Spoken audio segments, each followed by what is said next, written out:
Всем привет! Это новости Словении. Если вы впервые заглянули на мой канал, меня зовут Хельга, и я рассказываю новости Словении простым, понятным языком. У поликлиники в поселке Боровница выстроилась километровая очередь пациентов, которые хотели прикрепиться к терапевту. Каждый житель Словении должен быть прикреплен к личному терапевту. Без этого невозможно получить базовую медицинскую помощь. Осмотры, рецепты, направления – все через личного врача. Чтобы попасть к врачу, люди начали занимать очередь заранее. Некоторые пришли уже к 10 вечера. Принесли с собой еду и складные стулья. 84-летнему мужчине пришлось занять очередь уже в 2 часа ночи. В очереди стояли пожилые люди, пациенты с хроническими заболеваниями и люди с инвалидностью. Им пришлось ждать долгие часы на улице, прежде чем попасть к терапевту. К сожалению, прикрепиться к врачу можно только лично. Автоматического прикрепления нет. Несмотря на то, что данная ситуация вызвала огромный общественный резонанс, к сожалению, в стране ничего не меняется. А вы знали, что в Словении существует донорство грудного молока? Женщины могут сдавать излишки своего грудного молока. Хранилища организованы в специальных медицинских учреждениях. Такое молоко прежде всего предназначено для недоношенных и тяжело больных младенцев, если у матери нет собственного молока или его недостаточно. Перед использованием молоко проходит строгий контроль, проверку на инфекции, обработку и пастеризацию. Такое молоко нельзя купить, оно распространяется строго в рамках государственной программы. Несмотря на то, что это, казалось бы, очень благое дело, но в обществе все равно возникают споры по поводу этичности. Хотя, если заглянуть в прошлое, то кормилицы существовали всегда, и их труд был почетным. Интересно, а в ваших странах есть такая система донорства молока? В России я о таком никогда не слышала. Оказывается, в Словении 13-летние подростки уже могут начать работать. Но есть условия, труд не должен быть тяжелым, как на урановых рудниках в Африке. А все началось с 13-летней девочки, которая обратилась к правительству с просьбой снизить трудовой ценз. И правительство пошло ей навстречу.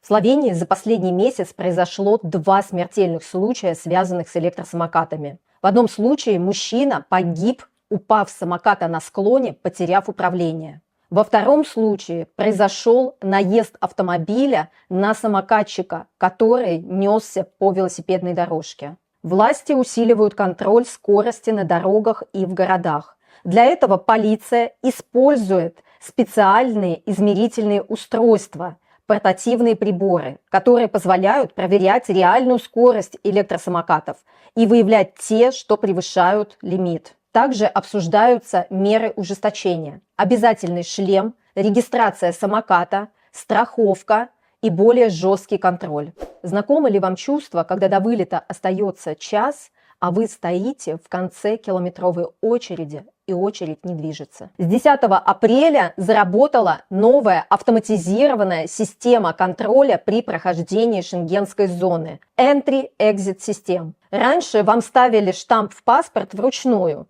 Теперь же стоят специальные автоматы, которые сканируют ваш паспорт и проверяют биометрию. Но, к сожалению, на практике проверка стала занимать гораздо больше времени. Образуются очереди по 2-3 часа. Люди реально не успевают на свои рейсы. Так, более 100 пассажиров не успело сесть на свой рейс благодаря новой системе. В Словении организовали необычную, технически сложную транспортировку. Из порта Копер в Австрию отправили 87-метровые лопасти для ветряных турбин. Из-за огромных размеров перевозка требовала специальной подготовки и сопровождения. Лопасти настолько длинные, что вместе с тягачом образуют транспорт длиной около 100 метров. Движение таких колонн возможно только по заранее согласованному маршруту, чаще всего ночью, и на низкой скорости, чтобы не создавать помех на дорогах. Перед отправкой пришлось адаптировать инфраструктуру, расширять некоторые повороты и организовывать временные перекрытия. Проект связан с развитием зеленой энергетики в Европе. Европейский ответ топливному кризису. В Словении взрослые все реже делают прививки, несмотря на то, что многие из них бесплатные. Может быть, они что-то знают? Кстати, сейчас начался сезон клещей. Не забывайте, пожалуйста, вовремя делать прививки против клещевого энцефалита. По данным Института общественного здоровья, уровень вакцинации среди взрослых заметно ниже, чем у детей, где прививочный охват остается высоким и хорошо организованным. Наиболее проблемные направления – вакцинация против клещевого энцефалита, гриппа, а также повторные прививки от столбняка и коклюша, которые нужно повторять во взрослом возрасте. Врачи предупреждают, из-за отсутствия вакцинации растет рост болезней и их распространение. Так что не забывайте делать прививки. Друзья, а если вы планируете переезжать в Словению и вам необходима помощь в оформлении всех необходимых документов, а также помощь в поиске жилья, смело пишите в личку моего телеграма. Ну и в конце традиционно новости погоды от Алисы. Алиса, какая погода будет в Любляне в понедельник? В Любляне в понедельник будет от +7 до +14. Небольшой дождь. Спасибо, Алиса. Благодарность – лучшая награда для меня. Друзья, на этом мои новости подошли к концу. Не забывайте, пожалуйста, ставить лайки, подписываться на мой канал и делиться своим ценным мнением в комментариях. Пока-пока, до новых встреч!